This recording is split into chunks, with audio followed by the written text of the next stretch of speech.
भाई क्या जरूरत थी तुझे बोलने की? अमेरिका क्या कहता था? क्या हो तुम? आज हम कहते तू क्या है बे? हमें क्यों मुर्दे को उंगली करके जगा दिया यार? लग गए 50% का टैरिफ ठुकवा दिया। भाई साहब, इंडिया की हिस्ट्री में सबसे बड़ा ट्रेड वार है।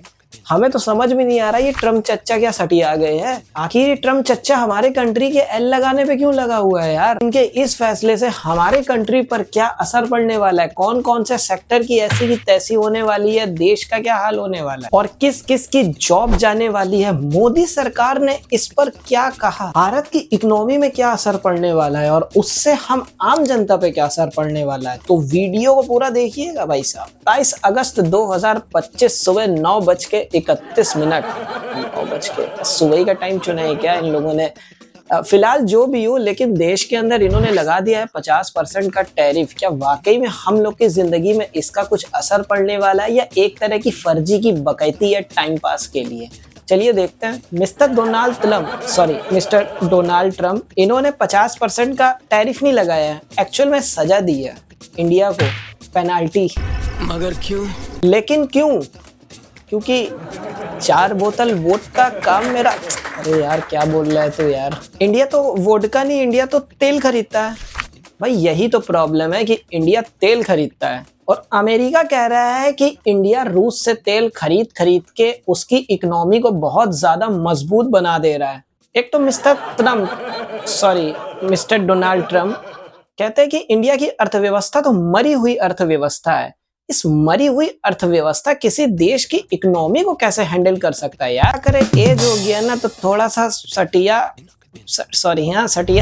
ट्रम्प चाचा कह रहे हैं कि इंडिया बहुत ज्यादा तेल खरीदता है रूस से, जिसकी वजह से उनकी अर्थव्यवस्था बहुत ज्यादा मजबूत हो रही है। रूस के पास बहुत ज्यादा पैसा आ रहा है, उससे वो यूक्रेन से बहुत अच्छी तरह से युद्ध कर पा रहे हैं। समझ रहे हो बात को भाई? इस वजह से वो ये चाहते हैं कि इंडिया रूस से तेल खरीदना कम कर दे या फिर खत्म कर दे। वैसे तो मुख्य कारण यही पे, इंडिया जो है ना रूस से काफी ज्यादा तेल खरीदता है। डेली 18 लाख बैरल जो तेल है वो इंडिया रूस से खरीदता है। इंडिया जितनी भी कंट्री से तेल आयात करता है उसका 34% हिस्सा वो केवल रूस से ही तेल खरीदता है भाई साहब। इंडिया रूस से 3% तेल खरीदता था 2022 के पहले, लेकिन यूक्रेन और रूस के युद्ध के बाद इंडिया जो है ना वो 50% तेल ज्यादा खरीदने लगा है। अमेरिका का कहना है कि जो रूस से ज्यादा तेल इंडिया खरीद रहा है, इंडिया उसकी मदद कर रहा है, जिसकी वजह से क्या हो रहा है कि पैसा जो है रूस के पास ज्यादा आ रहा है इंडिया का, और रूस इसे यूक्रेन युद्ध में यूज कर रहा है। और ट्रम्प चाचा कह रहे हैं कि यह राष्ट्र की सुरक्षा के लिए बहुत खतरा है। गेम तो यहाँ नहीं समझ में आ रहा है, क्योंकि चीन भी रूस से काफी ज्यादा तेल खरीदता है, पर अमेरिका ने चीन के ऊपर टैरिफ नहीं लगाया, केवल इंडिया के ऊपर ही टैरिफ लगाया है। भाई यार इकोनॉमी की ये बात समझ में आती है, जिसके पास जो चीज है वही तो बेचेगा। भाई रूस के पास तेल है सबसे ज्यादा, तो सारे देशों को यार तेल सप्लाई करता है। अब क्या रूस से तेल खरीदना खत्म कर दो? क्या अमेरिका से तेल खरीदे? हमारे देश के प्रधानमंत्री नरेंद्र मोदी जी के बहुत अच्छे दोस्त हैं मिस्टर डोनाल्ड ट्रम्प। पता नहीं उन्होंने 50% क्यों इंडिया के पीछे।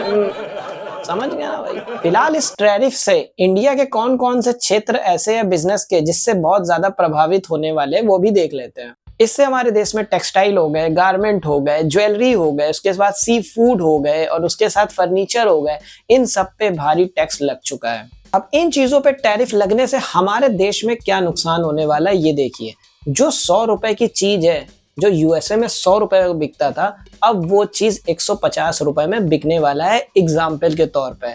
जाहिर से बात है, अगर 100 की चीज 150 में मिलेगा तो कोई आदमी क्यों खरीदेगा?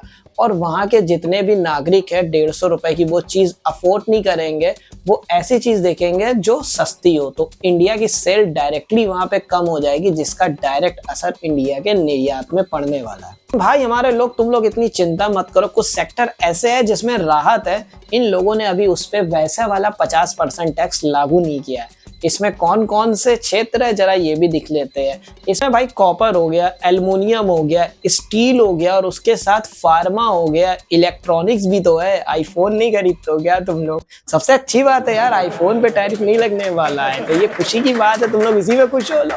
GTRI global trade research initiative की रिपोर्ट कहती है कि इंडिया का 60.2 बिलियन जो यहाँ पे निर्यात किया जाता है उस पर जो टैक्स लगेगा तो वो अब कम होने वाला, यानी वो भारत का 66% ही रह जाएगा। इकोनॉमिस्ट क्या कहते हैं कि हमारे जीडीपी पे क्या इम्पैक्ट पड़ने वाला है। जीडीपी हमारी 0.3 से 0.8% तक कम हो जाएगी। एचडीएफसी कह रहा है कि भारत की जीडीपी 6% तक हो जाएगी और एज केयर की रिपोर्ट क्या कहती है कि 0.8 से कम 1% तक जीडीपी गिर के डाउन हो जाने वाली है। डॉलर के मुकाबले इंडियन पैसे की क्या कीमत पे असर पड़ने वाला है। अब इंडियन जो रुपया है वो $1 इजिकल्स टू 88 रुपए से 89 रुपीज हो जाने वाला।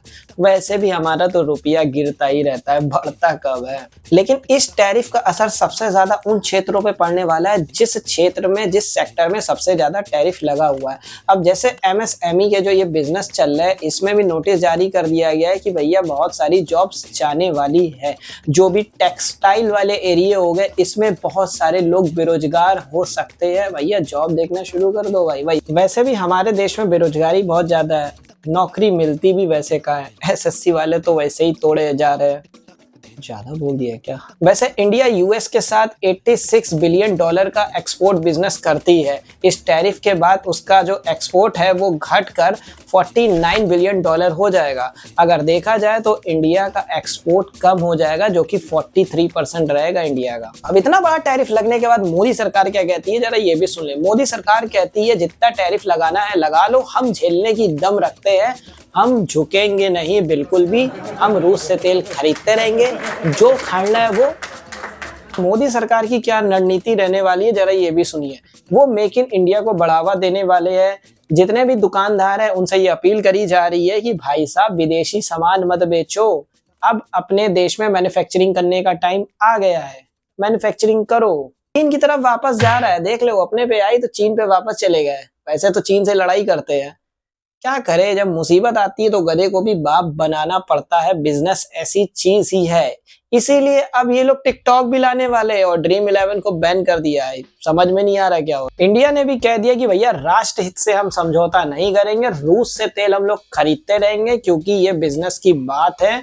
राजनीति के चक्कर में हम देश का नुकसान नहीं करने वाले। अगर हम रूस से तेल खरीदना बंद कर देते हैं, जिससे इंडिया की इकोनॉमी एकदम स्लो हो जाती है और तेल से इंडिया का आधा देश चलता है। हमारे देश के विदेश मंत्री क्या कहते हैं इस विषय को लेकर, जरा ये भी सुनिए। विदेश मंत्री जी ये कहते हैं कि यूरोप और अमेरिका हमारे देश से रिफाइंड तेल का बिजनेस करते हैं, जो कि $6 बिलियन का है। अरे बेवकूफ इंसान, ये आपको रिफाइंड तेल मिलता कैसा है? इंडिया रूस से तेल खरीदता है रॉ मटेरियल पे, जिसको रिफाइंड करके वो यूएसए को ही बेचता है। एक तरफ से देखा जाए भारत की मजबूरी भी है। अगर भारत तेल के रेट बढ़ा देता है तो इंडिया के जितने भी आम जनता है उन पे डायरेक्ट असर पड़ने वाला है, मिडिल क्लास लोगों पे। तो इंडिया को इकोनॉमी को मेंटेन करने के लिए उनको तेल लेना जरूरी है, ये बात ध्यान रखिए। फिलहाल इंडिया चाहे तो रूस से तेल का बिजनेस को थोड़ा सा कम भी कर सकता है। 18 लाख बैरल तेल खरीदता है, अगर वो 14 लाख खरीदने लगे तो फिर भी थोड़ा सा बिजनेस कम होगा।